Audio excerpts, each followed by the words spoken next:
ప్రేక్షకులందరికీ పరాభవ నామ సంవత్సర ఉగాది శుభాకాంక్షలు. ఉగాది అనగానే అందరికీ రాశి ఫలాలు, ఉగాది పంచాంగం ఎంత బాగా గుర్తొస్తుందో, ఏ ఆస్ట్రాలజర్ రాశి ఫలాల గురించి చెప్పినా వేణుస్వామి రాశి ఫలాలు ఏం చెప్పారు, అసలు నెక్స్ట్ ఇయర్ ఎలా ఉండబోతోంది అని చెప్పి ఎంతమంది ఆస్ట్రాలజర్స్ గురించి వెతికినా వేణుస్వామి ఏం చెప్పారు అని వెతికే వాళ్ళు చాలామంది ఉన్నారు.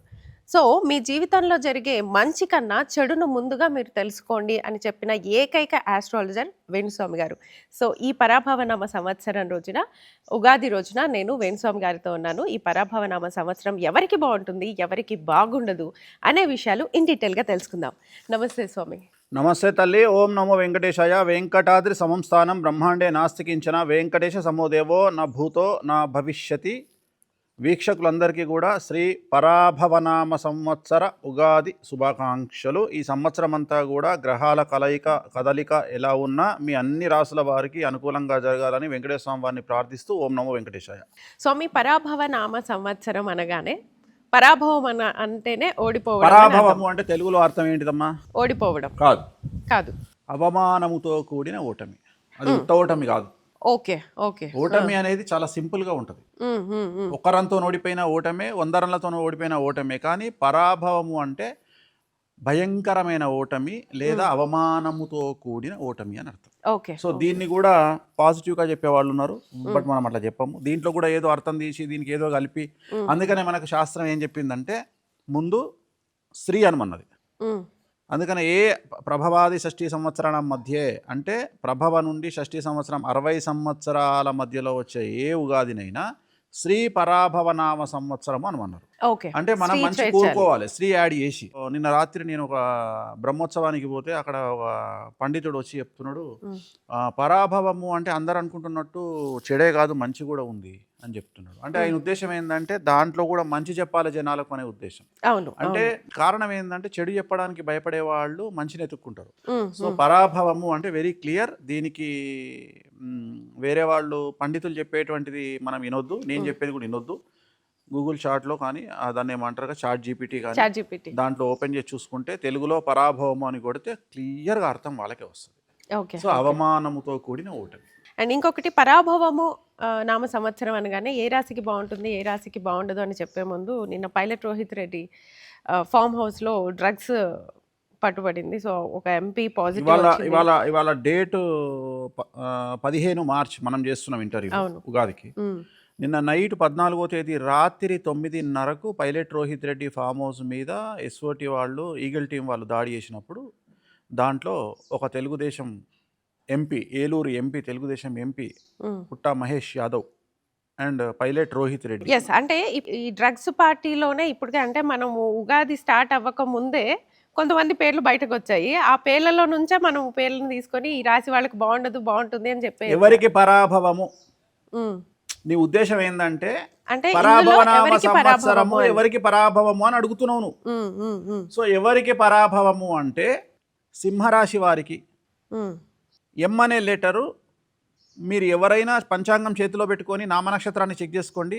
ఎం అనే letter including media, including Mahesh, M అనే లెటరు సింహరాశి. సింహరాశికి అష్టమశని నడుస్తోంది. ఆర్ అంటే తులారాశి, రోహిత్ రెడ్డి. సో నిన్న దొరికినటువంటి ఇద్దరిలో ఒకళ్ళు సింహరాశి, ఒకళ్ళు తులారాశి, ఎవరో శ్రవణ్ అనే వ్యక్తి దొరికినాడు, అతనిది కుంభరాశి. అలాగే రితేష్ రెడ్డి అని ఇంకో అతను దొరికినాడు, అతనిది తులారాశి.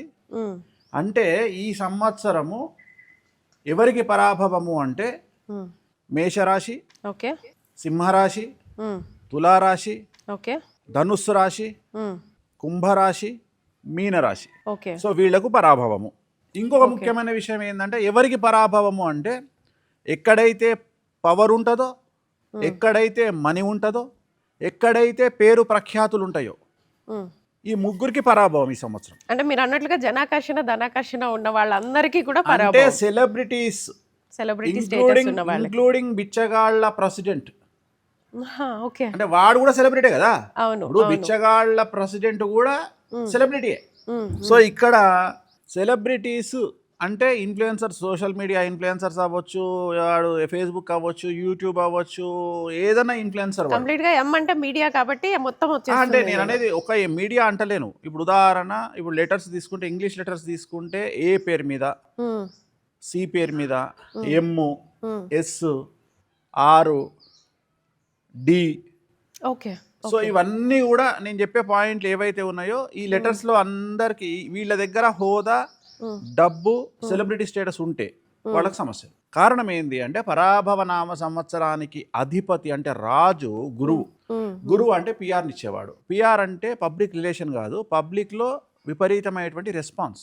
సో జనాల వశీకరణ. ఎవరికైతే విపరీతమైన పేరు ప్రఖ్యాతులు ఉంటాయి వాళ్ళు ఇన్స్టాగ్రామ్ సెలబ్రిటీస్ అవ్వచ్చు, సోషల్ మీడియా సెలబ్రిటీస్ అవ్వచ్చు, మీడియా సెలబ్రిటీలు అవ్వచ్చు. సో అట్లనే ప్రతి ప్రొఫెషన్లో ఇప్పుడు పెద్ద పెద్ద దేవాలయాల్లో పంతులు ఉంటారు, వాళ్ళకు ఎక్స్ట్రీమ్ పేరు ప్రఖ్యాతులు ఉంటాయి. వాళ్ళు అంటే ఎక్కడైతే వీళ్ళు సెలబ్రిటీ హోదా జనాలు సెల్ఫీలు దిగుతారో వాళ్లకు ఈ సంవత్సరం సమస్యలు ఉంటాయి. సో స్టార్టింగ్ అబ్జర్వ్ చేస్తే వీళ్ళు తప్పు చేసిర్రా, తప్పు చేయలేదా. ఇప్పుడు నిన్న పైలట్ రోహిత్ రెడ్డి విషయంలో జరిగింది, తప్పు జరిగింది అంటే జరిగిందా జరగలేదా మనకు అనవసరము. 1 వీక్ మీడియాకు ఫుడ్, మార్నింగ్ బ్రేక్ఫాస్ట్, మధ్యాహ్నం లంచ్, నైట్ డిన్నర్, అవమానంతో కూడిన పరాభవం. సో ఇప్పుడు ఆడ ఏం రిజల్ట్ వస్తుంది అనేది పక్కన పెడితే వీళ్ళు వేసుకుని మామూలుగా ఉండదు, మెంటల్ స్ట్రెస్ ఎక్కువ ఉంటుంది. సో నేను అనేది అది. సో ఇది ఈ సంవత్సరం ఉండబోతా ఉంది. సో కాదేది దీనికి అనర్హం నేను అనేది. అందుకని డబ్బున్న వాళ్ళు, పేరు ప్రఖ్యాతులు ఉన్నవాళ్ళు, హోదా ఉన్నవాళ్ళు వీళ్ళు జాగ్రత్తగా ఉండాలి. గవర్నమెంట్ ఉద్యోగస్తులు, బ్యూరోక్రాట్స్ ఉన్నారు, వాళ్ళు ఏసీబీ, సిబిఐ కేసులు దొరకవచ్చు. వ్యాపారస్తులు ఉన్నారు, వాళ్ళు ఈడీ కేసులు, కమర్షియల్ ట్యాక్స్, ఇన్కమ్ ట్యాక్స్ కేసులు దొరకవచ్చు. అట్లనే ఇట్లాంటి డ్రగ్స్ పార్టీలలో దొరకవచ్చు. అంటే నేను ఒక ఎగ్జాంపుల్ చెప్తా. నాకు తెలిసిన ఒక సంఘటన, వరంగల్లో ఒక ఇన్సిడెంట్ జరిగింది. అప్పుడు ఎన్కౌంటర్లో ఒక 3 పిల్లల్ని చంపేసారు యాసిడ్ పోసినందుకు. అప్పుడు ఏం జరిగింది అంటే 2 అబ్బాయిలు యాసిడ్ పోద్దామని, అమ్మాయి మీద యాసిడ్ పోద్దామని ప్రిపేర్ అయ్యిండ్రు. బట్ ఎవరినైతే 3వ పర్సన్ ఎక్కించుకురో వానికి తెలియదు. వాడిని జస్ట్ బండి మీద కూర్చొని తీసుకొని వెళ్ళిపోయారు వాళ్ళు. అంటే వాడికి ఏం తెలియదు పాప. మరి ఇక్కడ దాకా పోయేద్దాం రారా అంటే వాడు బండి ఎక్కిండు. నేను అనేది అట్లాంటి ఇన్సిడెంట్ జరుగుతాయి. అంటే మనము అక్కడ ఏదో సంచలనం జరగబోతా ఉంది అనుకోకుండా మనం పోయి అక్కడ ఇరుక్కుంటాం. వాళ్ళ ప్రమేయం లేకుండా. దీన్నే జాతకం అంటారు. దీనే జాతకం. మనం చేయాల్సిన మర్డరో మానభంగం చేయాల్సిన పని లేదు. నీకు ఇంకొక విషయం చెప్తా, అంటే చాలా విచిత్రమైనటువంటి కేసు. ఇప్పుడు నా దగ్గరికి మొన్న ఒక కేసు వచ్చింది. నేనన్నా అతనికి నువ్వు జైలుకు పోతావని చెప్పింది, నీ కారాగార దోషం ఉంది, జైలుకు పోతావని. జైలుకు పోతావంటే అతను ఏమన్నాడంటే, నేను టిఫిన్ సెంటర్ నడిపించుకుంటా అత్తాపూర్లో, పిల్లర్ నెంబర్ ఏదో చెప్పిండు. నేను ఎట్లా జైలుకు పోతా పంతులు, నేను టిఫిన్ నడిపించుకుంటా, టిఫిన్ సెంటర్తో నాకేం పని ఉంటుంది, నేను జైలుకి ఎట్లా పోతా అంటే నాకు తెలియదురా నాయన నేను అన్నా. కానీ నీ జాతకంలో ఉంది అన్నాక వాడు ఏం చేసిండు, 6 నెలల వరకు నాకు కనిపించాలి. 6 నెలల తర్వాత మళ్ళీ అపాయింట్మెంట్ తీసుకొని వచ్చిండు. స్వామి నేను జైలుకు పోయినా. ఎన్ని రోజులు పోయినవరా? 3 నెలలు పోయినా జైలుకు. అరే 3 నెలలు పోయి అంత ఏం తప్పు చేసినవరా? ఏం లేదు స్వామి, ఒక మర్డర్ అయింది, ఇల్లీగల్ అఫేర్ ఏదో మర్డర్ అయింది. వాడు ప్రతిరోజు నా టిఫిన్ సెంటర్కి వచ్చి టిఫిన్ చేసి పోయేది. ఆ చంపినోడు వాడు ఏం చేసిండు, వాటితో నాకు ఫ్రెండ్షిప్ ఏర్పడ్డది. నాకు కన్సర్న్గా ఫోన్ చేసి అన్న నేను మర్డర్ చేసింది అని వాడిని బాధ చెప్పుకున్నాడు. నాకు మర్డర్ అయినాక ఒక అరగంటకు ఫోన్ చేసి నేను మర్డర్ చేసిన తప్పు చేసిన అని వాడు నాకు నాకు చెప్పిండు. కానీ పోలీసు ఆ లిస్ట్లో వాడు దొరికిండు కాబట్టి నన్ను తీసుకుపోయి లోపలేసారు పోలీసు వాళ్ళు. నేను కూడా ఇన్వాల్వ్ అయినా. వితౌట్ ఇన్వాల్వ్మెంట్ వాళ్ళకి సంబంధం లేకుండా ఇన్వాల్వ్ అవుతారు. సో మీరు చెప్పిన రాసులన్నీ కూడా ఇలా ఇరుక్కోవచ్చు. సో నేను అనే పాయింట్ ఏంటంటే కలియుగంలో తెలుగు రాష్ట్రాల్లో మరీ ముఖ్యంగా ఇక్కడ చాలా విచిత్రంగా ఉంటుంది. ఇక్కడ వేణుస్వామి రామ అంటే ఒకలాగా ఉంటుంది, కావలసిన మనుషులు రామ అంటే ఒకలాగా ఉంటుంది. అంటే నేననే రామ బూత్ కిందికి పోతుంది, వాళ్ళు అనుకునేది మంచి కిందికి పోతుంది. అట్లనే ఇక్కడ తెలుగు రాష్ట్రాల్లో 2+2=5 ఇది గుర్తుపెట్టుకోవాలి సెలబ్రిటీస్. ఎందుకంటే ఇక్కడ మనం మీడియాను తప్పుపట్టే పరిస్థితి లేదు. కారణం ఏంటి అంటే వాళ్ళకు కూడా కంటెంట్ కావాలి. ఇప్పుడు కంటెంట్ వేసే స్థాయి నుండి కంటెంట్ క్రియేట్ చేసే స్థాయికి వచ్చారు. ఎందుకంటే వాళ్ళని ఏం అనలేం. వాళ్ళు ఏం చేస్తారు, ఒక 2 లీటర్ల పెట్రోల్ తీసుకొని 10 మిల్లీలీటర్ ఇట్లా చల్లుకుంటూ వస్తారు. ఏది ఫైర్ అయితే దాన్ని లపక్కన అందుకుంటారు. సో వాళ్ళని ఏం తప్పు పట్టలేం. మనము వాళ్ళని తప్పు పట్టడం పక్కన పెట్టి మనల్ని మనం ఎట్లా రక్షించుకోవాలి అనే ఆలోచన చేయాలి. మనల్ని మనం మానసికంగా ఎట్లా రక్షించుకోవాలి, మనల్ని మనం మన కుటుంబాన్ని ఎట్లా కాపాడుకోవాలి, మన ఇంట్లో భార్యా పిల్లల్ని ఎట్లా కాపాడుకోవాలి, సో మానసికంగా ఎట్లుండాలి, సూసైడ్ చేసుకోకుండా, జీవితం సంకనాకిపోకుండా, డిప్రెషన్లకు డిప్రెషన్లకు పోకుండా వీటన్నిటిని చూస్తూ లైట్ తీసుకొని చాలా కూల్గా ప్రశాంతంగా ఎంజాయ్ చేయడం నేర్చుకోవాలి. ఓకే. అట్లా చేయడం మనం అలవాటు చేసుకోవాలి. నేను మాట్లాడే సెలబ్రిటీల గురించి. నార్మల్ పబ్లిక్ ఏముంది, 1 వీక్ పచ్చళ్ళ ఇష్యూ కాగానే, 1 వీక్ వేణుస్వామి ఇష్యూ కాగానే, 1 వీక్ రోహిల్ రెడ్డి ఇష్యూ కాగానే మారుతా ఉంటాయి. వాళ్ళు మళ్ళీ 9వ రోజు చూడడు వాడు. 9వ రోజు మామూలు పబ్లిక్ ఏమంటారు, చల్ 8 రోజులు నిదే నేను చూడ అంటాడు వాడు. అందుకని కొత్తది కావాలి వానికి. సో పబ్లిక్ ఒక సైకోయిజం అనేది తెలుగు రాష్ట్రాల్లో వచ్చేసింది పబ్లిక్. అంటే ఎంటర్టైన్మెంట్, అది కూడా నిజాలు కాదని తెలుసు వాళ్ళకు, బట్ దే వాంట్ ఎంటర్టైన్మెంట్. అంటే నేను అనేది ఏంటంటే న్యూస్ ఛానల్స్ న్యూస్ని ఇచ్చే స్థాయి నుండి ఎంటర్టైన్మెంట్ ఇచ్చే స్థాయికి పోయినాయి. సో అందుకని చాలా డిఫరెంట్గా వెళ్తుంది సమాజం. సో ఈ సమాజంలో ఎవరైనా కాదేది విమర్శకు అనర్హం, కాదేది అరెస్టుకు అనర్హం. సో ఏదైనా జరగవచ్చు ఇక్కడ. నేను అందుకని ఏం చెప్తున్నా అంటే, మనం తెలుగు స్టేట్లో బ్రతకాలి అంటే ఫస్ట్ థింగ్ మీరు ధైర్యంగా ఉండండి. రెండోది, మీ ఇంట్లో సమస్య వస్తే మీ ఇంట్లోనే సమస్య ఉంది అని ఫీల్ కాకండి. తెలుగు రాష్ట్రాల్లో ప్రతి కొంపలో సమస్య ఉంది. సో ప్రతి మనిషి సమస్యలతో బాధపడుతున్నాడు. కాబట్టి ఇది మాకే వచ్చింది, మేము చచ్చిపోతాము, సూసైడ్ చేసుకుంటే బయటపడతాం, వద్దు. చావు పరిష్కారం కాదు. మీరు రివర్స్లో వెళ్ళండి. ఆఫ్టర్ ఆల్ ఒక చేపనే, పులస లాంటి చేప గోదావరికి అపోజిట్ పోతుంది అంటే మనం ఎంత అగ్రెసివ్గా ఉండాలి. అన్నిటికంటే ముఖ్యము మన లైఫే, మన పుట్టుకనే ఒక యుద్ధం. 4 లక్షల కణాలు స్పర్మ్ కౌంట్లో కొట్టుకొని ఒకటో రెండో సక్సెస్ అయితే మనం పుట్టినాం. సో మన పుట్టుకనే ఒక యుద్ధం అయినప్పుడు, పుట్టిన తర్వాత యుద్ధం చేయడంలో తప్పేముంది? సో ఆ యుద్ధం చేసి సమాజాన్ని ఎదుర్కొని, సమాజానికి వ్యతిరేకమైన దిశలో, నేను అనేది మంచి ఉన్నా చెడు ఉన్నా మనల్ని ఎట్లాగూ టార్చర్ పెడతారు. సో మీరు అబ్జర్వ్ చేస్తే నిండుగా డ్రెస్ వేసుకున్న అమ్మాయిని బనాయించే వాళ్ళు ఎక్కువ ఉంటారు. అదే ఒక మిడ్డీసో మినీసో వేసుకున్న అమ్మాయిని చూడంగానే అరే తోలు తీస్తుందిరా అంటారు. ఒక సేయింగ్ ఉంది, ఐ థింక్ ఇది మంచి సందర్భం అనుకుంటా. అంటే నువ్వు అమ్మాయివి కాబట్టి చెప్పడం మంచి సందర్భము. అంటే మేబీ అమ్మాయిలకు ఉపయోగపడుతుందేమో అనుకుంటున్నాను నేను. బెటర్ ఏ బీచ్ దెన్ ఏ బీచర్. అర్థమైందా? బెటర్ ఏ బీచ్ దెన్ ఏ బిచారి అంటే ఒక అమ్మాయి అట అయ్యో పాపం అనిపించుకునే బదులు అరే డేంజర్ రా అనిపించుకుంటూ బెటర్ అట. ఎగ్జాక్ట్లీ. అవును. ఒక అమ్మాయిగా నేను అడుగుతున్నా తల్లి, కరెక్టా? కరెక్ట్. నాకు ఇంగ్లీష్ పదం అది కరెక్ట్గా నాకు రాదు కాబట్టి నేను బెటర్ ఏ బీచ్ దెన్ ఏ బిచారి. పాపం రా బిచారి రాది అంటే ఒక అమ్మాయి పాపం అనిపించుకునే బదులు డేంజర్ అనిపించుకోవడం బెటర్ అట. ఎగ్జాక్ట్లీ. సో ఈ కలియుగంలో ఇట్లనే ఉండాలని చెప్తున్నాను నేను అమ్మాయిలకు కూడా. అవును. నువ్వు సమాజంతో అట్లనే అనిపించుకో. అరే దాని జోలికి పోతే చెప్పు తీసుకుని కొడుతుందిరా, అరే చంపుతుందిరా, అరే తిడుతుందిరా, ఇది నువ్వు అనిపించుకో అమ్మాయిని అంటున్నా. అంటే నువ్వు ఎంత అగ్రెసివ్గా ఉంటే అంత మంచిది. సో సమాజం ఇప్పుడు ఉండాల్సినటువంటిది ఇదే ధర్మం కలియుగంలో. సో ఇప్పుడు మనం ఏదైతే టాపిక్ మాట్లాడుకుంటున్నామో ఇంకా సంచలనాలు ఉంటాయి ఈ సంవత్సరము. సో వెంకటేశ్వర స్వామి వారి హడావిడి ఎక్కువగా ఉంటుంది అండ్ కామాఖ్య హడావిడి ఎక్కువగా ఉంటుంది. సో ఎవరెవరైతే తప్పులు చేసినారో వాళ్ళందరికీ ఇంకొకటి కలియుగం గురువు కేతువు కాబట్టి దేవాలయాలకు సంబంధించిన సంచలనాలు ఎక్కువగా ఉంటాయి ఈ సంవత్సరం. దేవాలయాలకు సంబంధించిన సంచలనాలు అంటే ఉదాహరణ, ఎక్కడైతే జనాలు గ్యాదర్ అవుతారో, మేబీ అవి పుష్కరాలు కావచ్చు, లేదంటే ఏవైనా పర్వదినాలు కావచ్చు. సో ఏవైనా సంచలనాలు జరిగే అవకాశం ఉంటుంది. సో నాకు తెలిసి ఫస్ట్ స్టార్టింగ్ సంచలనం తిరుమల తిరుపతి దేవస్థానంలకు సంబంధించి ఏదైనా పెను సంచలనమైన నిర్ణయం, ఏదైనా మంచి నిర్ణయం, ఏదైనా ఒక పెను సంచలనాత్మకమైన నిర్ణయంతో ఈ సంవత్సరం ప్రారంభం. చెప్పలేము, అది వెంకటేశ్వర స్వామి డిసైడ్ చేస్తాడు, మనం ఎవరమమ్మా. సో ఏదో పెను సంచలనం, ఉగాది తర్వాత ఒక పెను సంచలనమైనటువంటి నిర్ణయం ద్వారా వెంకటేశ్వర స్వామి వారు తన ఉనికిని కాపాడుకుంటారేమో నాకు తెలిసి. అట్లనే కామాఖ్య అమ్మవారు కూడా ఏదైనా పెను సంచలనం ద్వారా ఒక నిర్ణయాన్ని కాపాడుకునేటువంటి అవకాశం ఉంది. సో ఆమె ఉగ్రదేవత. వెంకటేశ్వర స్వామి ఏం చేస్తాడంటే చెంపమించి కొట్టి వదిలిపెడతాడు, కానీ కామాఖ్య ఏం చేస్తుంది అంటే పాయింట్ బ్లాంక్ రేంజ్లో డైరెక్ట్ గన్ను పెట్టి లేపిస్తుంది. ఆమె ఉగ్రదేవత కదా. సో ఈయన వెంకటేశ్వర స్వామి సాత్విక దేవత, ఈయన జనరల్గా చెంపమించి కొట్టి వదిలేస్తాడు. ఓకే. అండ్ ప్రధానంగా మీ ఫేస్బుక్ క్యాప్షన్ చూస్తే మీ జీవితంలో జరిగే మంచి కంటే చెడును ముందుగా తెలుసుకో అని చెప్పారు. కీడెంచి మేలించాలి అని పెద్దలు ఎప్పటి నుంచో చెప్తూనే ఉన్నారు, కానీ దాని మీద ఎవరు ఫోకస్ చేయలేదు. దాన్ని ఎక్కువగా ఫోకస్ చేసింది మీరు. అండ్ ఎందుకు ముందే చెడును తెలుసుకోవాలి? ఒకవేళ చెడును తెలుసుకుంటే ఆ ఫ్యూచర్ గురించిన భయము ప్రజెంట్ మీద పడుతుంది కదా, ఎందుకు తెలుసుకోవాలి? చాలాసార్లు చెప్పినా, ఇప్పుడు కూడా చెప్తున్నా. ఇప్పుడు నువ్వు ఇక్కడ కూర్చున్నావు, నీ శత్రువు ఒక హాకీ స్టిక్ తీసుకొని నిన్ను కొట్టడానికి వస్తున్నాడు నీ వెనకాల నుండి, నేను చూస్తున్నా. నీకు దెబ్బ పడ్డప్పుడు హాకీ స్టిక్తో నీ ఈప్లా ఫిజికల్గా నువ్వు అనుభవించేటువంటి దెబ్బ కంటే, బాధ కంటే అన్ఎక్స్పెక్టెడ్గా నీ మీద పడ్డ ఫియర్ ఎక్కువ ఉంటుంది. ఒప్పుకుంటావా ఒప్పుకోవా? అవును. అవును. ఫిజికల్గా నీకు కలిగిన బాధ, నొప్పి, వాత ఇవన్నీ కూడా 10%. హ్మ్. బట్ అన్ఎక్స్పెక్టెడ్గా నీకు తగిలిన దెబ్బ తాలూకు ఎఫెక్ట్ ఎంత ఉంటుంది? 90% షాక్ ఉంటుంది. అవును. ఒప్పుకుంటావు కదా? కరెక్ట్. సో నేను చెప్పేది నిజమా అబద్ధమా అనేది నువ్వు నమ్మగలగాల.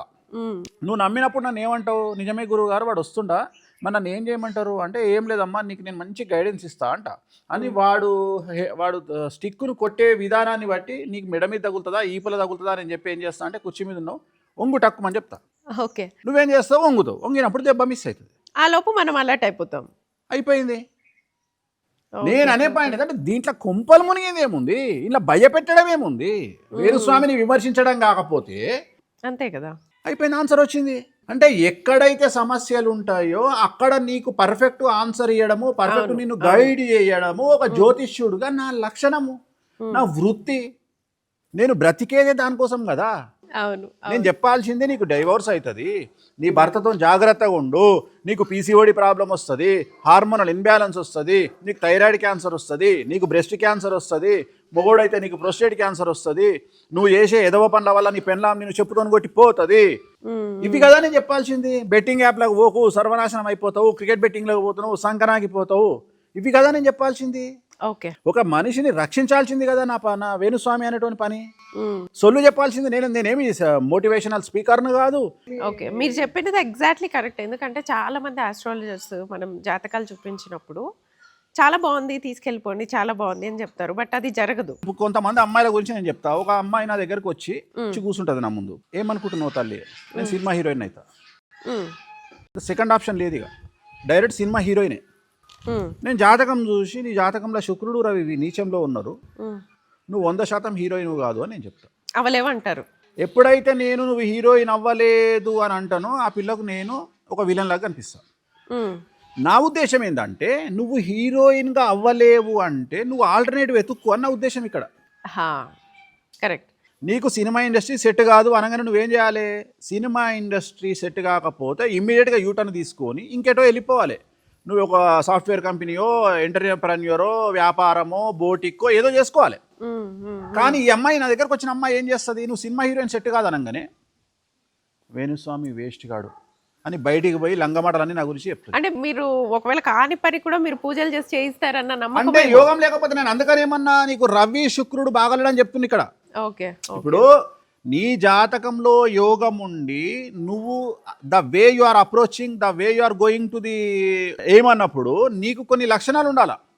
నేను అనేది ఏంటంటే, నీ బాడీ ఫిజిక్, నీ కలరు జనాలు చూడరు, కెమెరా చూస్తుంది. ఇప్పుడే కానీ హీరోయిన్ అవ్వాలంటే మనకు అందంగా కనిపించాల్సిన పని లేదు, కెమెరా కనిపిస్తే చాలు. ఈ విషయం చాలా మంది మర్చిపోతారు.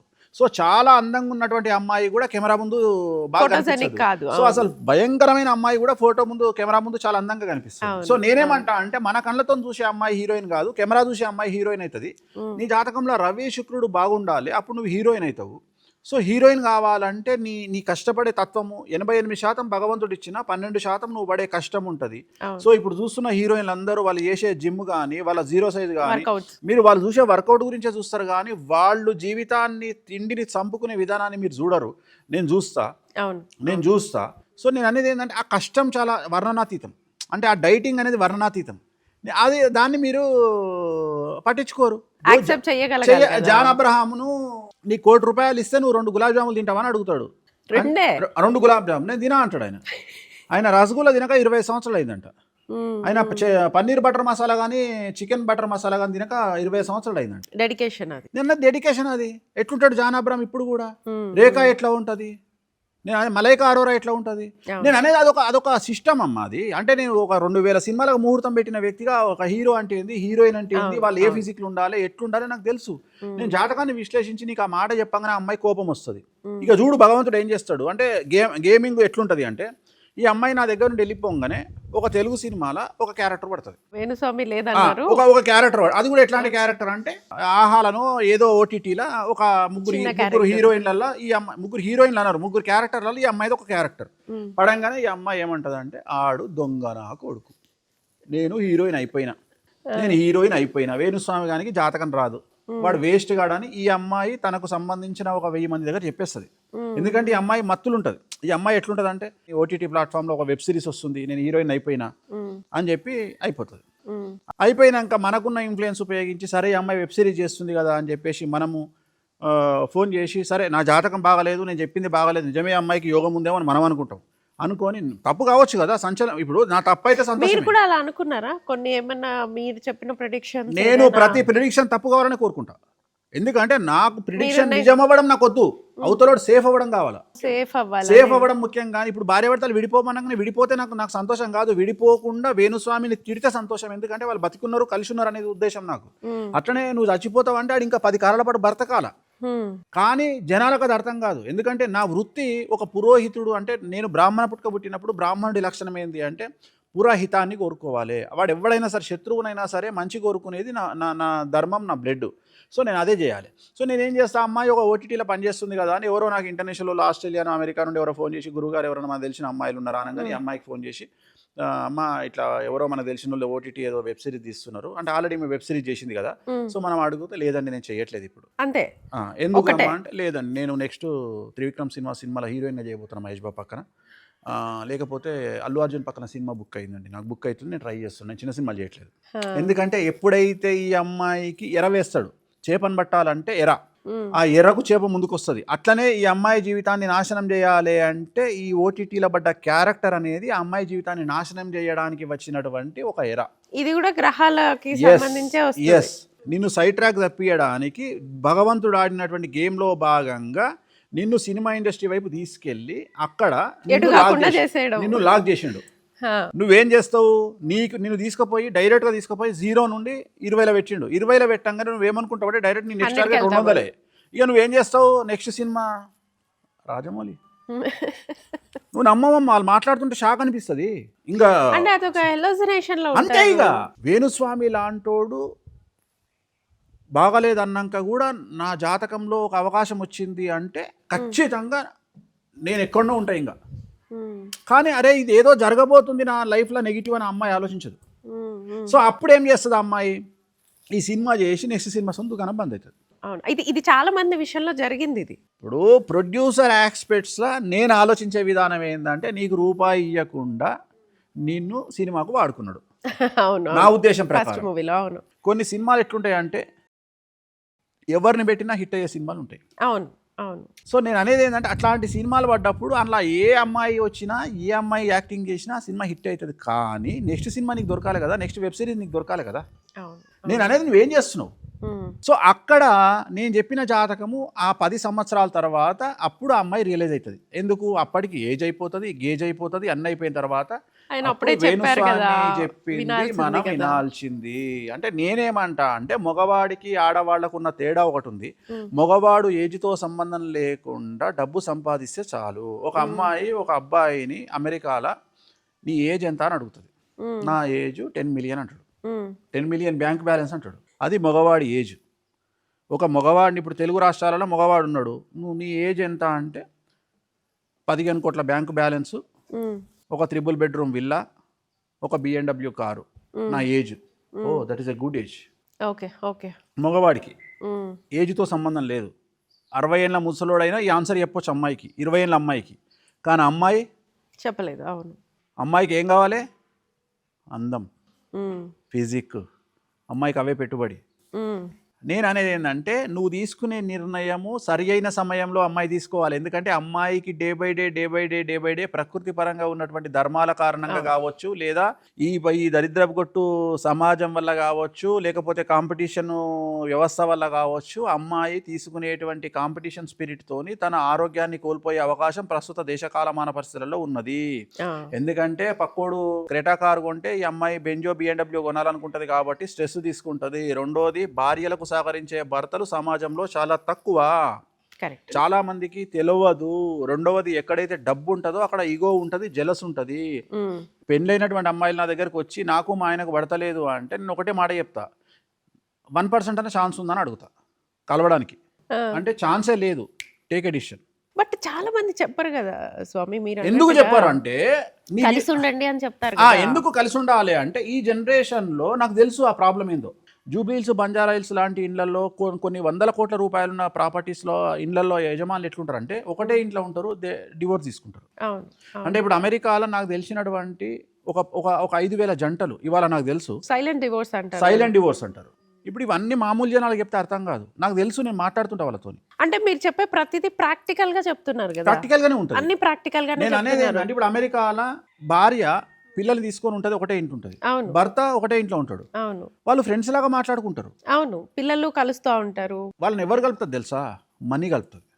ఎందుకు కలుపుతుంది అంటే వీళ్ళిద్దరు సపరేట్ ఆల్రెడీ ప్రాపర్టీ ఇద్దరు పేరు మీద ఉంటారు. అక్కడ మనలాగా ప్రాపర్టీ నీది నువ్వు తీసుకొని అది నేను తీసుకుంటా అంటే నడవది. దానికి ఒక లీగల్ పేపర్స్ వ్యవస్థ పెద్దగా ఉంటుంది. అందుకని ఆ ప్రాపర్టీ కోసం ఈ ప్రాపర్టీ మనం ఓన్ చేసుకొని ఎప్పుడో అమ్ముకున్న నాడు చెరసగం తీసుకుందామని ఇద్దరు కలిసి ఉంటారు ఒకటే ఇంట్లో. మనీ కలుపుతుంది. మనీ కలుపుతుంది. కానీ అదే నా దగ్గరకు వచ్చినటువంటి ఒక అమ్మాయికి, అమ్మ నీకు ఏం కావాలి తల్లి, నేను ఒకటే స్ట్రేట్ అవే, నీకు ఏంది పరిస్థితి, నీ కండిషను అంటే ఇప్పుడు ప్రజెంట్ నీకు ఎంత ఏజ్? 30 ఏళ్ళు. అమ్మ చూడడానికి మంచిగా ఉన్నావు, ఏజ్ ఉంది, జాబ్ చేసుకుంటున్నావు. ఇవాళ నువ్వు సమాజం కోసమో నీ తల్లిదండ్రుల కోసమో లేకపోతే నీ పిల్లల కోసమో నువ్వు కాంప్రమైజ్ ఉన్నావు. ఇట్లనే ఈ సిచ్యువేషన్ ఇంకో 8 ఏళ్ళు జరిగింది అనుకుందాం. హెల్త్ ఇష్యూస్ వచ్చి 8 ఏళ్ళు ఇట్లనే నడిచింది అనుకుందాం. అంటే 8 ఏళ్ళే ఎందుకు అని నువ్వు అడగొచ్చు. నేనేం చేస్తా అంటే ఇప్పుడు ఉదాహరణ, ఇప్పుడు ఈ రోజు మనం 2026లో ఉన్నాము. 2030లో మిథున రాశికి ఏలినాటి శని వస్తుంది. 30లో 2033లో కర్కాటక రాశికి ఏలినాటి శని వస్తుంది. 2035లో సింహరాశికి ఏలినాటి శని వస్తుంది. సో ఏలినాటి శని వచ్చినప్పుడు ఈ డివోర్స్ అవుతాయి. అదేదో ఇప్పుడే తీసుకోవాలి. నేనేమంటా అంటే 8 ఏళ్ళ వరకు ఇది సాగుతూనే ఉంటది. ఈ సాగి సాగి సాగి నీ ఏజ్ పోతుంది, గేజ్ పోతుంది. ఫైనాన్షియల్గా నువ్వు వాడిని నమ్ముకొని నీ పైసలు తీసుకుపోయి వానికి పెట్టి వీక్ అవుతావు. అప్పటికి మళ్ళీ నువ్వు జీరో నుండి స్టార్ట్ చేయాలి. నువ్వు జీరో నుండి స్టార్ట్ చేయాలి. అందుకని ఏమంటా, టేక్ డివోర్స్. Sharp answer. ఎందుకంటే ఇది నా చెల్లో, నా అక్కనో, నా రక్త సంబంధీకులో ఉంటే ఎంత జాగ్రత్తగా ఆలోచించి నిర్ణయం తీసుకోవాలనో ఎదుటి వ్యక్తి మీద కూడా అంతే జాగ్రత్తగా ఆన్సర్ చేయాలి. నా మీద ఒక కుటుంబం ఆధారపడి ఉంది, నా మీద ఒక విడాకులు అనేటువంటి విషయం చాలా పెద్ద విషయం, చావుతో సమానం నా దృష్టిలో. అయినా నేను ఒక మనిషికి అలాంటి సలహా ఇస్తున్నా అంటే నేను ఎంత హోంవర్క్ చేసి ఉంటే నేను ఇస్తా, వాళ్ళ జాతకం మీద ఎంత హోంవర్క్ చేసి ఉంటే నేను ఇస్తా. Okay okay. సో అడ్వైజ్ ఇచ్చినప్పుడు అమ్మాయి ఏం చేస్తుంది, నా మాటినే అమ్మాయి అయితే డివోర్స్ తీసుకుంటుంది. డివోర్స్ తీసుకోగానే ఏమవుతుంది తెలుసా, ఒక రకమైనటువంటి ప్రసూతి వైరాగ్యము, శ్మశాన వైరాగ్యము అని ఉంటుంది. అవును అవును. శ్మశానం పోయి రాగానే ఏం జీవితం రా అని ఒక గంట సేపు సొల్లు పురాణం చెప్పుకుంటారు. మళ్ళీ తర్వాత కాఫీ తాగుదామా, ఛాయ్ తాగుదామా. అవును. అట్లనే ఇది కూడా ఎట్లుంటుంది అంటే, డివోర్స్ కాకముందు అమ్మాయి వచ్చి కూర్చొని ఇక చాలు స్వామి నా జీవితంలో పెళ్లి చేసుకొని అంటది. డివోర్స్ అయినాక 2 నెలలకే పెళ్ళి అవుతుంది. అవునా? కామన్ అంటే కామనే కదా, లైఫ్ స్టైల్ కదా, రాజుపోతే రాజ్యం అవుతుందా? నేను అనేది ఏంటంటే నడుస్తూనే ఉంటుంది, ప్రపంచం నడుస్తూనే ఉంటుంది. సో ఎవరి కోసం ఆగదు. ఆమెకు ఆ డివోర్స్ తీసుకున్నప్పుడు వ్యక్తిగతంగా నేను ఇచ్చే కౌన్సిలింగ్ ఉంది చూసినావా, అది ఆమె నిలబెడుతుంది. ఈ కౌన్సిలింగ్ గురించి మాట్లాడాలి. ఎందుకంటే ఆస్ట్రాలజర్ అంటే మీకు కానీ ఎవరికైనా సరే జాతకాలు చూసినప్పుడు ఏం జరుగుతుంది అనేది తెలుస్తుంది. అంటే నెక్స్ట్ ఈ మనిషి చచ్చిపోతాడా, డివోర్స్ తీసుకుంటారా, లేకపోతే కాలసర్ప దోషం ఉందా, ప్రతిదీ తెలుస్తుంది. బట్ ఎవరు చెప్పరు, మీరు చెప్పినంత ఓపెన్గా ఎవరు చెప్పరు. ఆ చెప్పడంలో కూడా మళ్ళీ మీరు దాన్ని ఏమంటారు, కౌన్సిలింగ్ ఇస్తారు. అది ఎలా సాధ్యమవుతుంది అసలు? అంటే మీకు తెలుస్తుంది కానీ అది కౌన్సిలింగ్ కూడా పాజిటివ్గా ఇవ్వడం అనేది, సైకలాజికల్గా కౌన్సిలింగ్ ఇవ్వడం అనేది ఎలా సాధ్యమవుతుంది అసలు? అంటే హీరోయిన్ కాదు అని చెప్పిన వేణుస్వామి గురించి ఇంతకుముందు మాట్లాడినా, బట్ నీ ఫ్రెండ్ని హీరోయిన్గా చేయమని చెప్పిన బతిమలాడిన. అవునా? బతిమలాడి హీరోయిన్గా చెయ్యి, నువ్వు హీరోయిన్ మెటీరియల్, నీ జాతకంలో హీరోయిన్ అయ్యే యోగం ఉంది అని చెప్పిన. అప్పుడు ఆ అమ్మాయి, నీ ఫ్రెండ్ అనుష్క కంటే అందంగా ఉండేది ఉంటుంది, జాతకం చూసి నేను ఏమన్నా అంటే నీకు హీరోయిన్ లక్షణం ఉంది పొమ్మన్నా. నేను పోను అన్నది. ఏం చేసింది, పెళ్లి చేసుకుంది. ఏమైంది, డివోర్స్ అయింది. అంటే నేను అనేది, బట్ ఆ రోజు నుండి ఈ రోజు వరకు నాతో ట్రావెల్ చేస్తుంది, నేను కౌన్సిలింగ్ ఇస్తున్నా. ఇవాళ ఏ స్టేజ్లో ఉంది, ఫైనాన్షియల్గా ఇవాళ ఏ స్టేజ్లో ఉంది, మీరు చెప్పారని కూడా నాతో చెప్పింది. అంటే చాలా మంది ఏం చేస్తారంటే, నాలెడ్జ్ లేని వాళ్ళు సొంతం ఇల్లు ప్లాన్ చేసుకుంటారు. సొంతం ఇల్లు ఎప్పుడు ప్లాన్ చేయొద్దు. మిడిల్ క్లాస్ వాళ్ళకి అదే కదా ఇంపార్టెంట్. సొంతం ఇల్లు అదే చెప్తున్నా, నేను మిడిల్ క్లాస్ గురించి మాట్లాడతలేను. When you are going to rich, పెద్ద లెవెల్ పోతున్నప్పుడు, నువ్వు హైదరాబాద్లో మార్వడీస్ని తీసుకో, 99 మంది మార్వాడీస్ ఇల్లు కొనుక్కోరు, అవును, కిరాయిలో ఉంటారు. ఇప్పుడు నీకు 100 మంది తెలుసు, ఈ 100 మందిలో 99 మంది దగ్గరికి నువ్వు పోతావు, ఒక్కడే మీ ఇంటికి వస్తాడు. అంటే మీ ఇల్లు చూసే అవకాశం ఒక్కరికే ఉంది 100 మందిలో, బట్ నీ కార్ చూసే అవకాశం 99 మందికి ఉంది. అందుకని కార్ చూపించు, అర్థమైందా?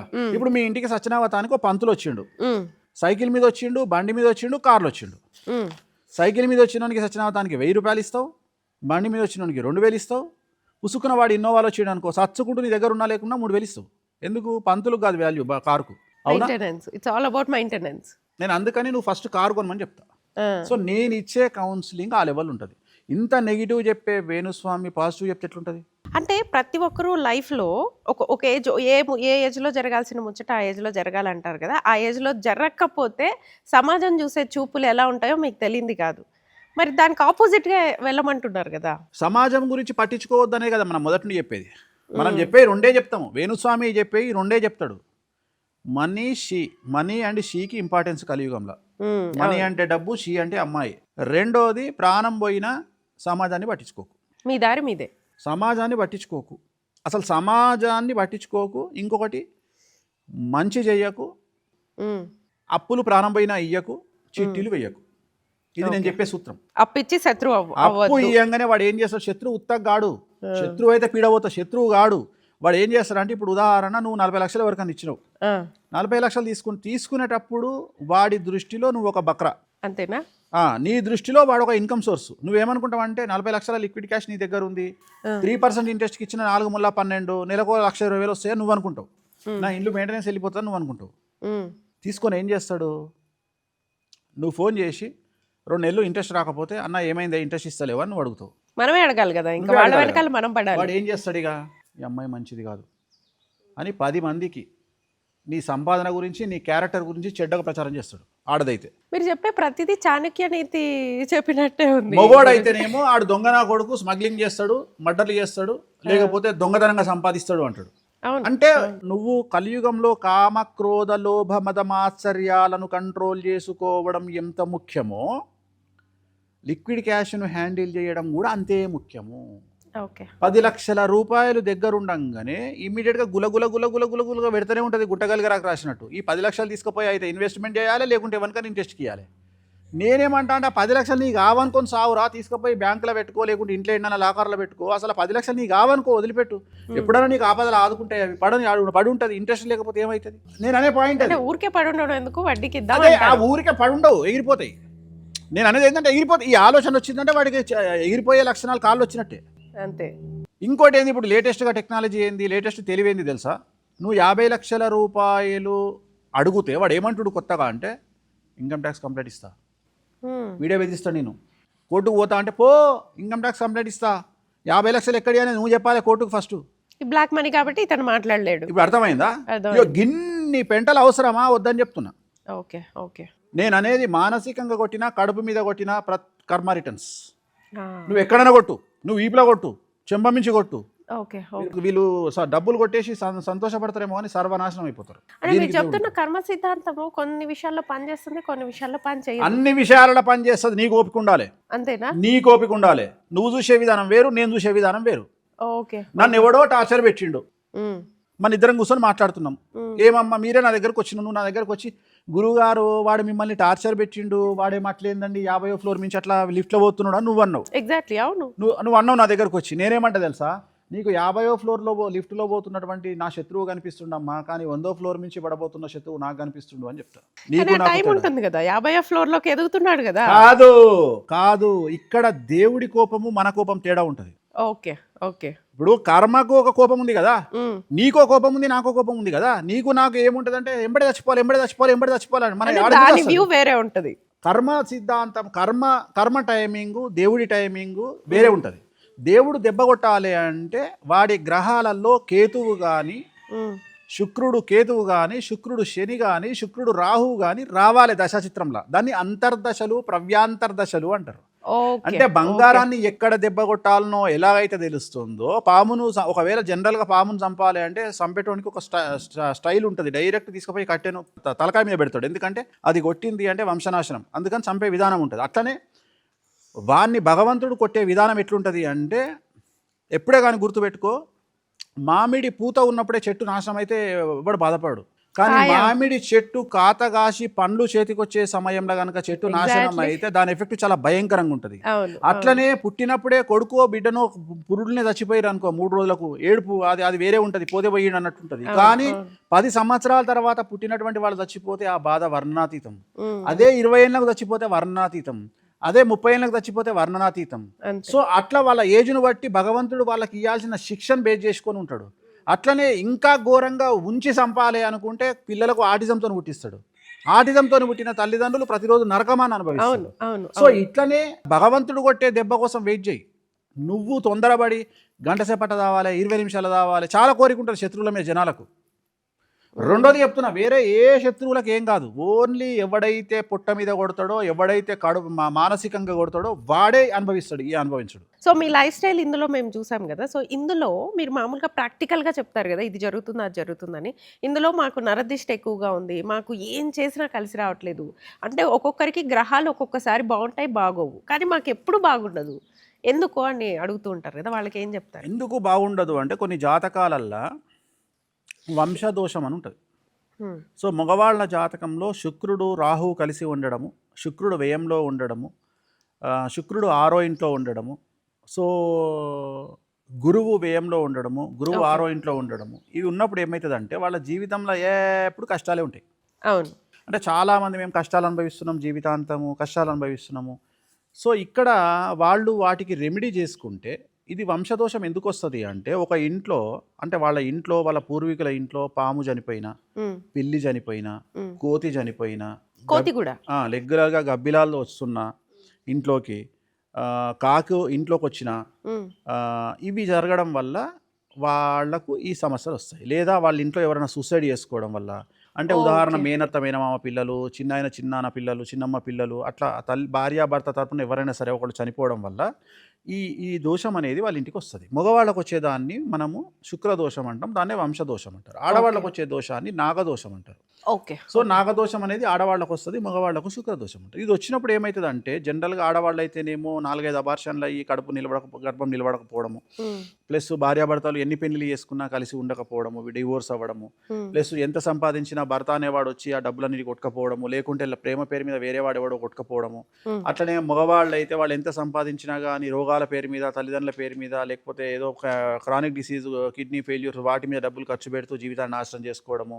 సో అందుకని వాళ్ళకి డబ్బులు వస్తాయి కానీ నిలబడవు. సో వాళ్ళకి సంబంధించిన కొన్ని రెమెడీస్ ఉంటాయి, ఆ రెమెడీస్ చేసుకోవడం వల్ల వాళ్ళ సమస్య నుండి బయటపడతారు. అంటే మీరు అన్నట్లుగా ఈ ప్రాబ్లమ్స్ ఉంటాయి కానీ వాళ్ళకి ఇదే రెమెడీ అని తెలియదు. మీరు అన్నట్లుగా అబార్షన్స్ అవుతాయి అన్నారు కదా, చాలా మందిలలో అబార్షన్ అయిన తర్వాత కూడా పితృదోషం వస్తుంది అని చెప్తారు కదా, అంటే అబార్షన్ అవ్వడమే దోషం వల్ల అవుతుంది. ఓకే, అబార్షన్ వల్ల పితృదోషం ఏర్పడదు, అబార్షన్ అవ్వడానికే దోషం కారణం. ప్రతిదీ అక్కడ దోషం ఉంటేనే ఇక్కడ ప్రాబ్లం ఉంటుంది. దాన్ని మనం అనలైజ్ చేయాల్సింది ఏంటంటే, నేను సింపుల్ పాయింట్ చెప్తాను నీకు. నువ్వు నీ సర్కిల్లో పేపర్ పెన్ పట్టుకొని ఒక 100 మంది అందగత్తెల పేర్లు రాసుకో నీ సర్కిల్లో. 90 మందికి డివోర్స్ అయ్యి ఉంటాయి, 90 మంది అన్హ్యాపీగా ఉంటారు, 90 మంది భర్తతో దూరంగా ఉంటారు. నువ్వు బెట్టు కడుతున్నా, నేను బెట్టు కడుతున్నా నీతో, 90 మంది ఖచ్చితంగా వాళ్ళు అన్హ్యాపీ ఉంటారు.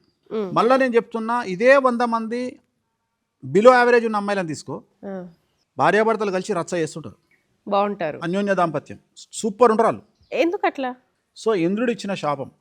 ఎవరైతే పద్మిని జాతి స్త్రీ అంటే మేకప్ వేసుకున్న తర్వాత లేదా వితౌట్ మేకప్ అందంగా ఉండే అమ్మాయిలు ఉంటారో వాళ్ళందరూ ధన నష్టము, వాళ్ళ లైఫ్లో మగవాళ్ళని నమ్మి ధనాన్ని నాశనం చేసుకుంటారు, లేదా మగవాడిని నమ్మి జీవితాన్ని నాశనం చేసుకుంటారు. ఈ రెండు ఆయన ఇచ్చినటువంటి శాపాలు. మరి ఇంద్ర శాపానికి ఏం లేదా, దానికి పరిహారం ఉన్నది? కాలసర్పదోష నివారణ. అదే చెప్పిండు ఇంద్రుడు. అడిగిన తర్వాత కాలసర్పదోష నివారణ అన్నాడు. అప్పుడు ఇంద్రుడు ఏం చెప్పిండు అంటే, ఎవరెవరి జాతకంలో అమ్మాయిల జాతకంలో రవి శుక్రులు కలిసి ఉంటారో, ఎవరెవరి జాతకంలో గురువు వ్యయంలో ఉంటాడో, ఎవరెవరి జాతకంలో శుక్రుడు 8వ ఇంట్లో, 6వ ఇంట్లో, 12వ ఇంట్లో ఉంటాడో, ఎవరి జాతకంలో అయితే శని దృష్టి శుక్రుడి మీద ఉంటుందో వాళ్లకు ఈ దోషం ఉన్నట్టు మీరు భావించాలి.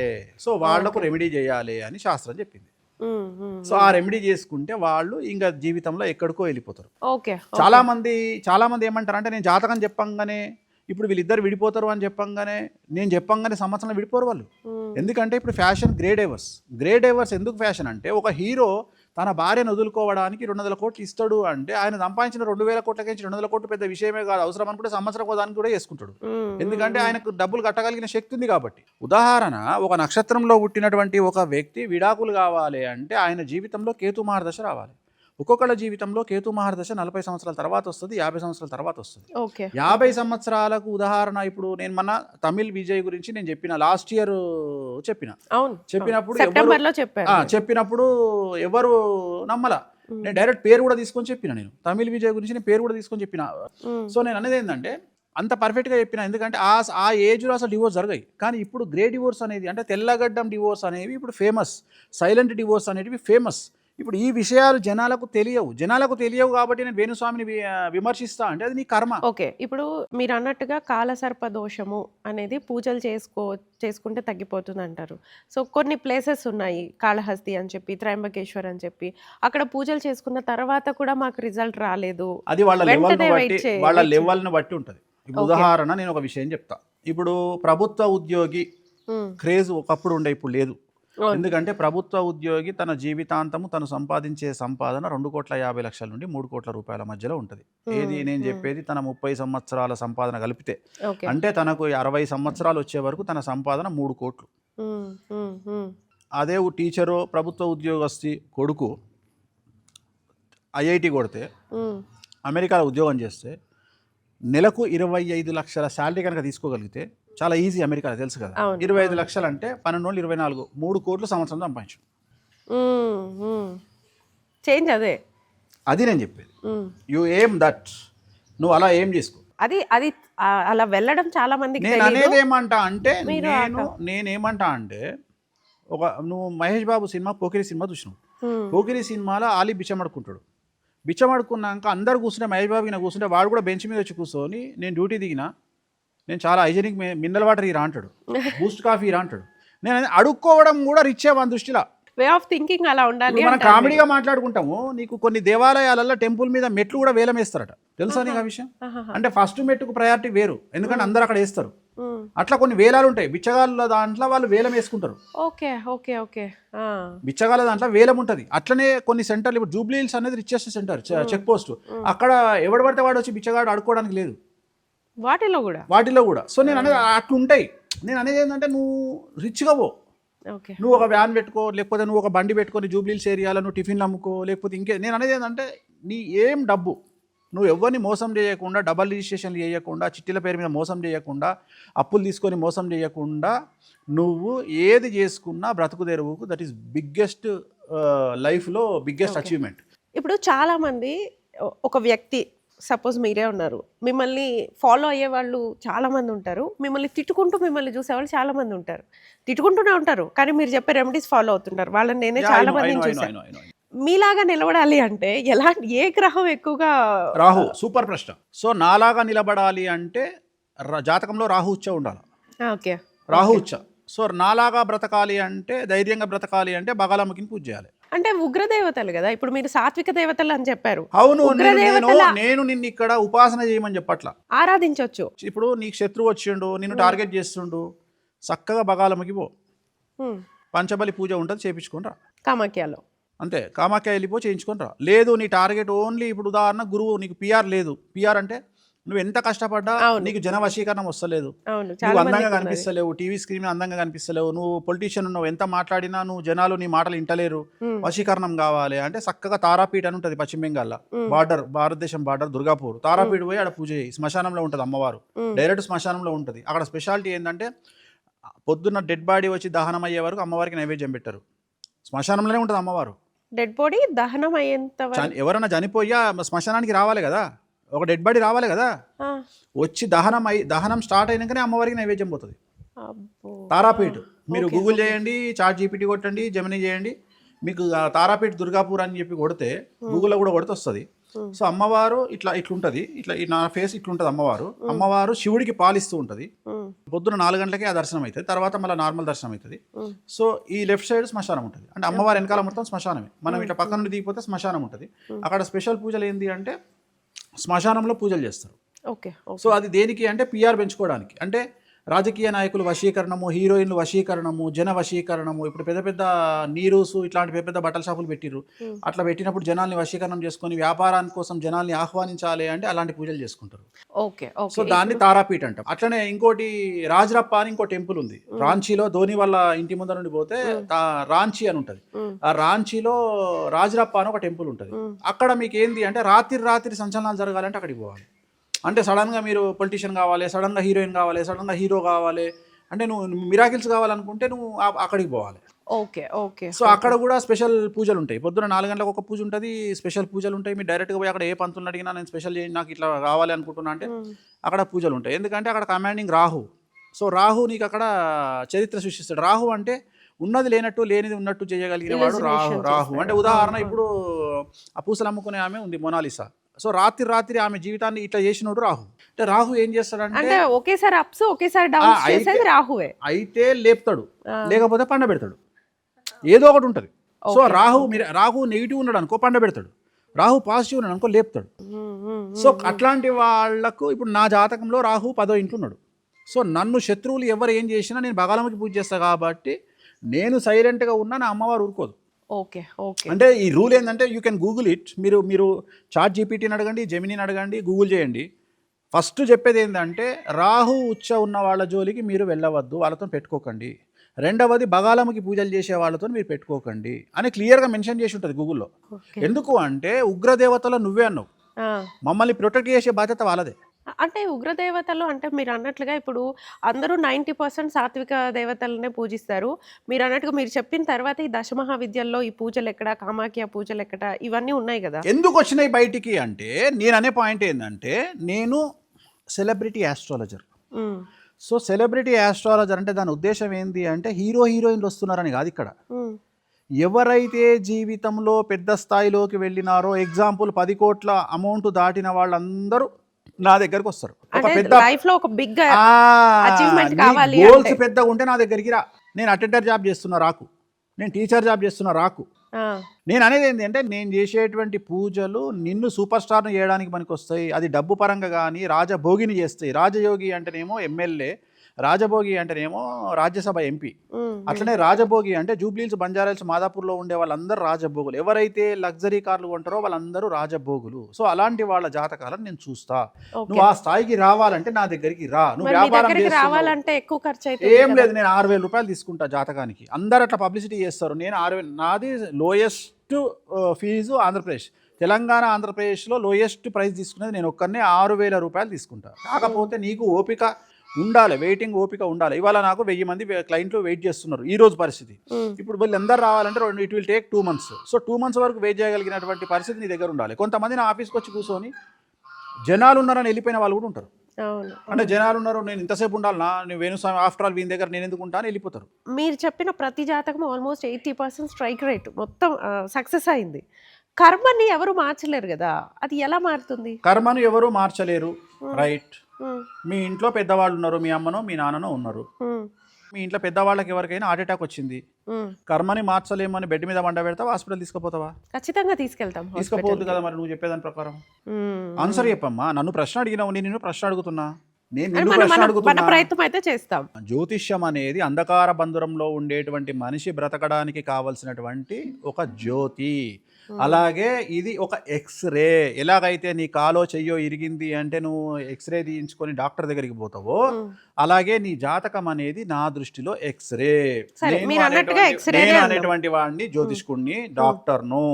నీ జాతకము నువ్వు పుట్టినప్పటి సందర్భంలో ఉండేటువంటి జాతకాన్ని, లగ్నాన్ని, గ్రహాలను బేస్ చేసుకొని నీ జీవితంలో జరగబోయేటువంటి సంఘటనలను విశ్లేషణ చేసి నీకు జరగబోయేటువంటి నష్టాన్ని తెలియజేయడము నా బాధ్యత.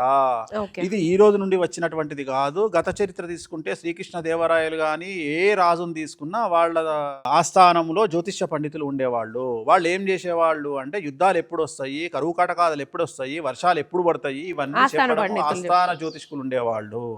సో ఇవాళ కొత్తగా వస్తలేదు అంటే రాజు ద కింగ్ రాజు అనేవాడికి కష్టాలే రావు అనుకునే సందర్భంలో రాజుకు కూడా జ్యోతిష్కుడు ఉన్నాడు అంటే దాని అర్థం ఏంది అంటే ఇది.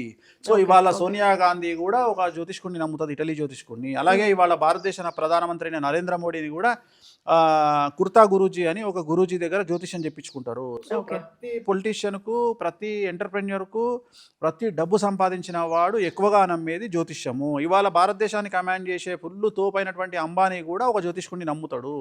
సో ఎవరి స్థాయిని బట్టి వాళ్ళు జ్యోతిష్కులను నమ్ముతారు. వాళ్ళకంటే తోపులం మనం కాదు. సో జ్యోతిష్యము అనేటువంటిది కర్మ రాసి ఉన్నట్టు జరగదు. కర్మను అవాయిడ్ చేయడం కోసమే మనకు జ్యోతిష్యం ఉంది.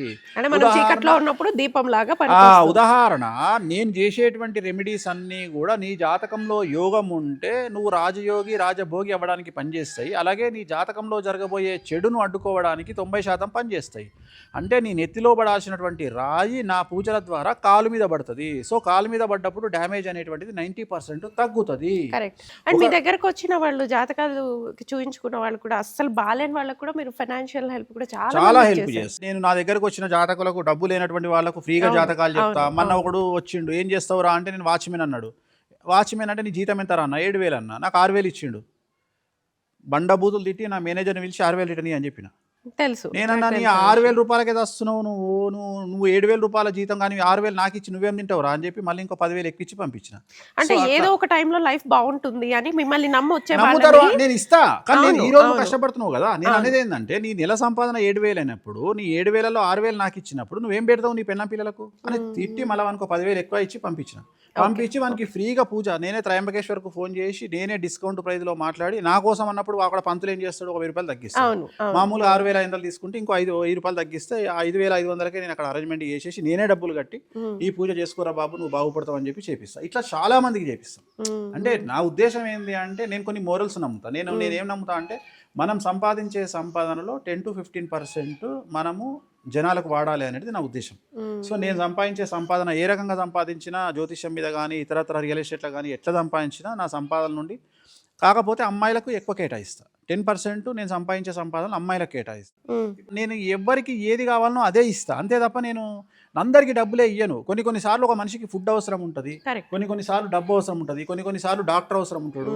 అట్లా కొన్నిసార్లు నా సపోర్ట్ అవసరం ఉంటుంది, మానసికమైనటువంటి కౌన్సిలింగ్ సపోర్ట్ ఉంటుంది. సో ఆ మనిషిని బట్టి నేను అది చేస్తాను.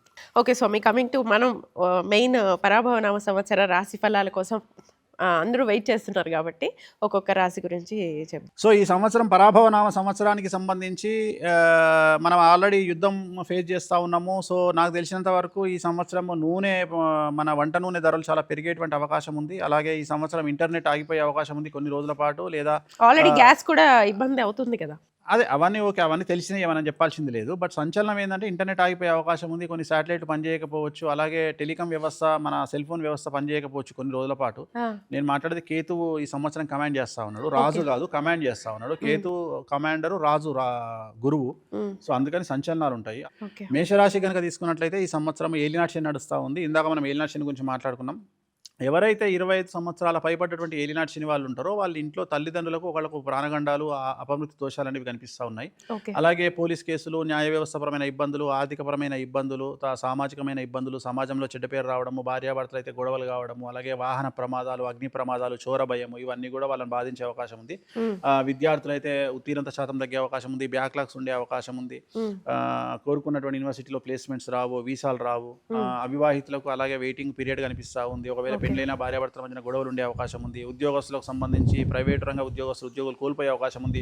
ప్రభుత్వ ఉద్యోగస్తులు అయితే ఏసీబీ, సిఐడి, సిబిఐ లాంటి కేసులు బాధించే అవకాశం కనిపిస్తూ ఉంది. రాజకీయ నాయకులకు ఓటమి కనిపిస్తూ ఉంది. జనాల్లో చెడ్డ పేరు వచ్చేటువంటి అవకాశం కనిపిస్తూ ఉంది.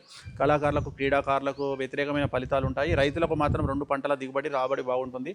మరి మేషరాశి వాళ్ళు ఈ సంవత్సరం తిరునల్లార్ శనీశ్వర ఆలయంలో ప్రత్యేకమైన శని పూజ నిర్వహించడం ద్వారా, నలుపు రంగు దుస్తులకు దూరంగా ఉండడం ద్వారా సమస్యల నుండి బయటపడేటువంటి అవకాశాలు కనిపిస్తాయి. ఓకే, తిరునల్లార్ పూజ అన్నారు కదా, వాళ్ళు బ్లాక్ వేసుకోవాలి కదా, అంటే శనికి పూజ చేస్తే బ్లాక్ వేసుకోకూడదు. బ్లాక్ వేయొద్దు. అక్కడ మామూలుగా వెళ్తే 450 రూపాయల పూజ ఉంటుంది, అది చేసుకుంటే సరిపోతుంది. అక్కడికి వెళ్ళినప్పుడు మీకు ఒకవేళ ఎవరు తెలియకపోతే ఎదురుగా గుడికి ఎదురుగా కార్తీ అని పేరు చెప్పి వేణుస్వామి గారు పంపించారు అని కార్తీ దగ్గరికి పోతే కార్తీ అరేంజ్ చేస్తాడు. కార్తీ అబ్బాయి పేరు.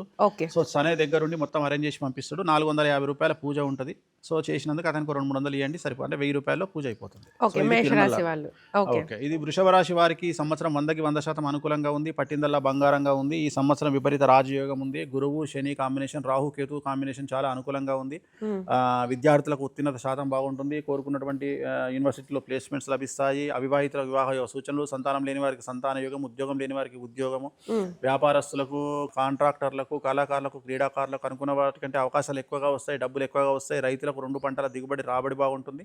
సో ఈ సంవత్సరం స్త్రీలకు అనుకూలంగా ఉంటుంది. సో వృషభ రాశి వారికి ఎటువంటి సమస్యలు లేవు, ఎటువంటి రెమెడీస్ లేవు ఈ సంవత్సరం. అవసరం లేదు. 100% out of 100 good. Okay, next మిథున రాశి వారికి కూడా 100% అనుకూలంగా ఉంది. జూన్ 2 తర్వాత విపరీత రాజయోగం స్టార్ట్ అవుతుంది. గురువు ద్వితీయంలోకి రాబోతా ఉన్నాడు.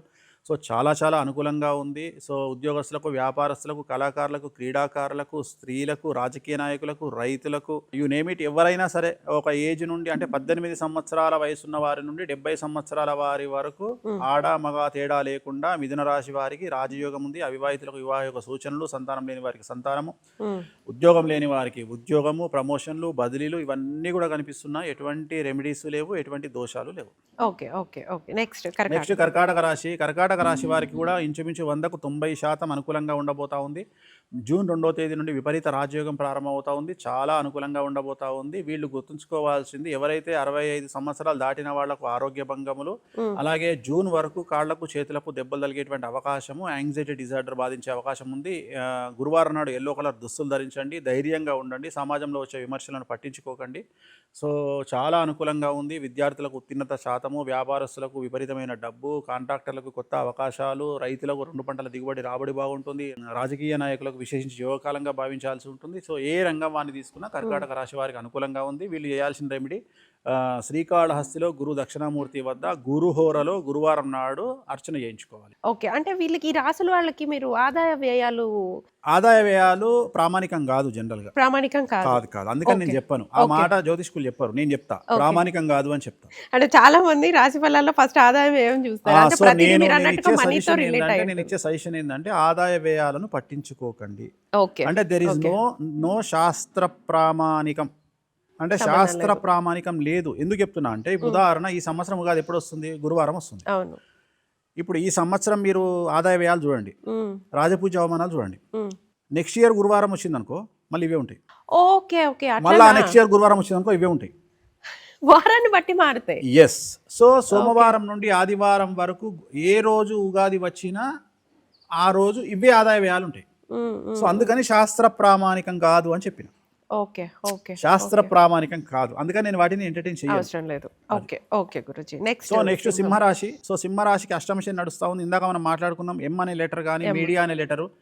సో ఎమ్తో పేరున్నటువంటి వాళ్ళందరికీ, పీతో పేరున్నటువంటి వాళ్ళు కానీ వీళ్ళందరూ సఫర్ అయ్యే అవకాశం ఉంది, జాగ్రత్తగా ఉండాలి. సో అష్టమ శని నడుస్తూ ఉంది. ఇంట్లో ఆడవారికి, తల్లిదండ్రులకు ఎవరికైనా ఆరోగ్యపరమైన ఇబ్బందులు, అలాగే ఇంట్లో ఉండేటువంటి వాళ్లకు ఆరోగ్యపరమైన ఇబ్బందులు, ఆడవాళ్ళు అయితే పీసీఓడి, మగవాళ్ళు అయితే ఇతరత్ర మానసికమైన సమస్యలు వచ్చేటువంటి అవకాశం ఉంది. విద్యార్థులకు ఉత్తీర్ణత శాతం తగ్గేటువంటి అవకాశం ఉంది. కోరుకున్నటువంటి ప్లేస్మెంట్స్ రావు, వీసాలు రిజెక్ట్ అవుతాయి. అవివాహితులకు అలాగే వెయిటింగ్ పీరియడ్, సంతానం లేని వారికి వెయిటింగ్ పీరియడ్, ఉద్యోగం, ప్రైవేట్ ఉద్యోగస్తులకు ఉద్యోగాలు కోల్పోతారు, ప్రభుత్వ ఉద్యోగస్తులకు సిబిఐ, ఏసీబీ లాంటి కేసులు ఉంటాయి, కాంట్రాక్టర్లకు, వ్యాపారస్తులకు ఈడీ లాంటి సమస్యలు, ఇన్కమ్ ట్యాక్స్ లాంటి సమస్యలు బాధిస్తాయి, స్త్రీలకు భార్యాభర్తల మధ్యన గొడవలు, ఆరోగ్యపరమైన ఇబ్బందులు ఉంటాయి, రైతులకు 2 పంటల దిగుబడి రాబడి బాగుంటుంది. ఈ సంవత్సరం అష్టమ శని ఎఫెక్ట్ చాలా భయంకరంగా ఉంది. మరియు జూన్ నుండి వ్యయ గురువు ప్రారంభమవుతా ఉన్నాడు కాబట్టి చాలా సమస్యలు ఉండబోతా ఉన్నాయి. ఆర్థిక పరంగా, న్యాయపరంగా, సామాజికంగా సమస్యలు ఉంటాయి కాబట్టి తిరునల్లార్ శనీశ్వర ఆలయంలో ప్రత్యేకమైన పూజ, నలుపు రంగు దుస్తులకు దూరంగా ఉండడము, శ్రీకాళహస్తిలో గురు దక్షిణామూర్తి వద్ద అర్చన నిర్వహించడము, గురువారం నాడు ఎల్లో కలర్ బట్టలు వేసుకోవడం ద్వారా సమస్యల నుండి బయటపడతారు సింహరాశి వారు.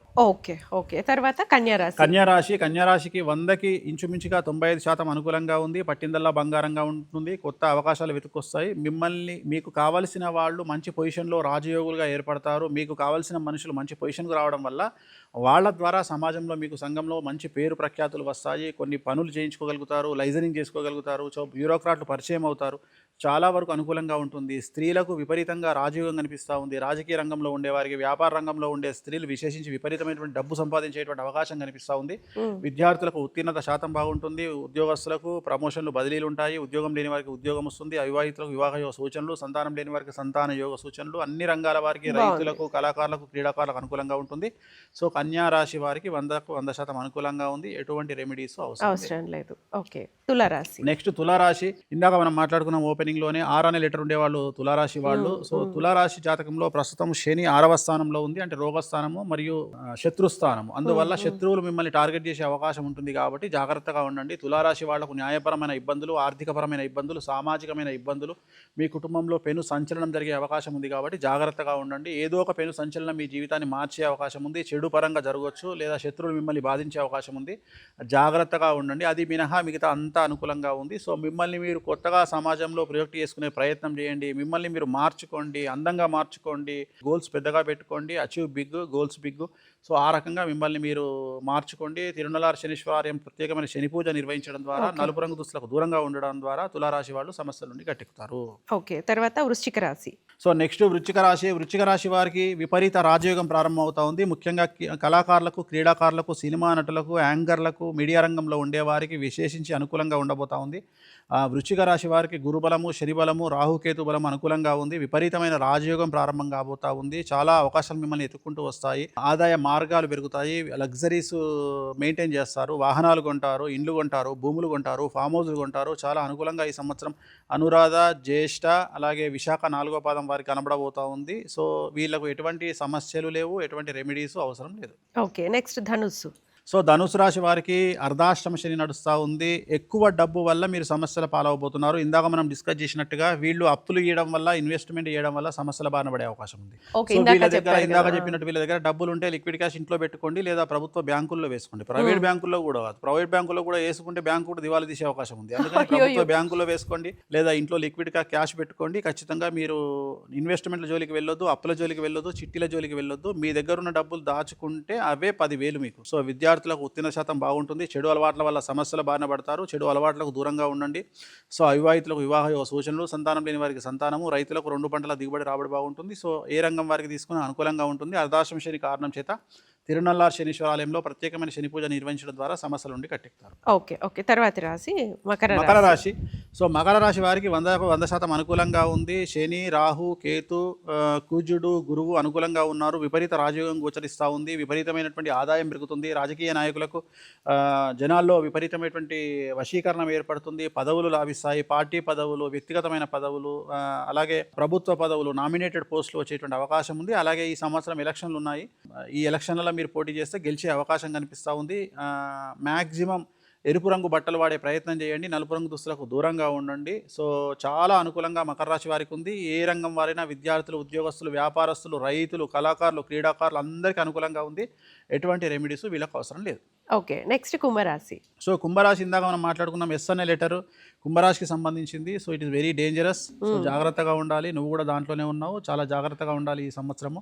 సో సమస్యల బారిన పడే అవకాశం ఉంది. సో నమ్మిన వాళ్ళ వల్ల మోసపోవడం, మానసికమైనటువంటి ఇబ్బందులు, శారీరక శ్రమ అధికంగా ఉండేటువంటి అవకాశం ఉంది. ఎక్కువగా ఆరోగ్యపరమైన ఇబ్బందులు ఆడవాళ్ళకు గోచరిస్తూ ఉన్నాయి. పీసీఓడి కానీ, డేట్ కానీ, హార్మోన్ ఇన్బ్యాలెన్స్ కానీ ఉండే అవకాశం ఉంది. కాబట్టి ఫుడ్ మంచిగా తీసుకోవాలి. హైజెనిక్ ఫుడ్, మంచి పౌష్టికాహారాన్ని తీసుకోవాలి. స్ట్రెస్ను కంట్రోల్ చేసుకోవాలి. నలుపు రంగు దుస్తులకు దూరంగా ఉండండి. తిరునల్లార్ శనీశ్వర ఆలయంలో ప్రత్యేకమైన శని పూజ నిర్వహించడం ద్వారా సమస్యల నుండి బయటపడే అవకాశం ఉంది. రాత్రిపూట వాహన ప్రయాణాలు నిషేధము. ఇది గుర్తుంచుకోండి. వాహన ప్రమాదం జరిగే అవకాశం ఉంది. అలాగే మీకు విలువైన వస్తువులు, సెల్ ఫోన్ కానీ, ఇతర గ్యాడ్జెట్స్ కానీ ఎత్తుకుపోయే అవకాశం ఉంది దొంగలు. కాబట్టి జాగ్రత్తగా ఉండండి. ఇది కుంభరాశి వారికి. ఓకే. మీనరాశి. సో చివరిది మీనరాశి. మీనరాశి వారికి ఈ సంవత్సరం టెస్టింగ్ టైం అని చెప్పాల్సి ఉంటుంది. 100కి 100% కాదు, 110% నెగిటివ్గా ఉన్నటువంటి రాశి మీనరాశి. ఆరోగ్యపరంగా, సామాజికంగా, న్యాయపరంగా, వృత్తిపరంగా, ఉద్యోగపరంగా, ఏసీబీ కేసులు, సిబిఐ కేసులు, ఈడీ కేసులు, ఇన్కమ్ ట్యాక్స్ గొడవలు, వాహన ప్రమాదాలు, దొంగతనాలు జరగడము, అగ్ని ప్రమాదాలు, చోర భయాలు, సో యు నేమ్ ఇట్, ప్రతి విషయంలోనూ భార్యాభర్తల విషయంలో సమస్యలు, కుటుంబంలో సమస్యలు, ఆర్థికపరమైన ఇబ్బందులు, అన్ఎక్స్పెక్టెడ్గా జాబ్ పోవడము, వ్యాపారంలో నష్టం రావడము, ఉద్యోగం పోవడము, ఏ రంగంలో తీసుకున్నా 18 సంవత్సరాల నుండి 70 సంవత్సరాల వారికి పూర్తిగా సమస్యలు గోచరిస్తూ ఉన్నాయి. తిరునల్లార్ శనీశ్వర ఆలయంలో ప్రత్యేకమైన శని పూజ నిర్వహించడము, నలుపు రంగు దుస్తులకు దూరంగా ఉండడము, అన్నిటికంటే ముఖ్యము కోపాన్ని తగ్గించుకోవడము, ఇగోను తగ్గించుకోవడము, జలసును తగ్గించుకోవడం వల్ల వీళ్ళు సమస్యల నుండి గట్టెక్కుతారు మీనరాశి వారు. థ్యాంక్ యూ సో మచ్ స్వామి. ఈరోజు మాకు టైం ఇచ్చి పరాభవ నామ సంవత్సరంలో అందరికీ ఒక బూస్టప్ ఇచ్చారు, ఏ రాశి బాగుంటుంది ఏ రాశి బాగుండదు అని. అండ్ లైఫ్ స్టైల్కి సంబంధించి కూడా కొంచెం మోటివేషన్ కూడా ఇచ్చారు. Thank you so much. ఓం నమో వెంకటేశాయ.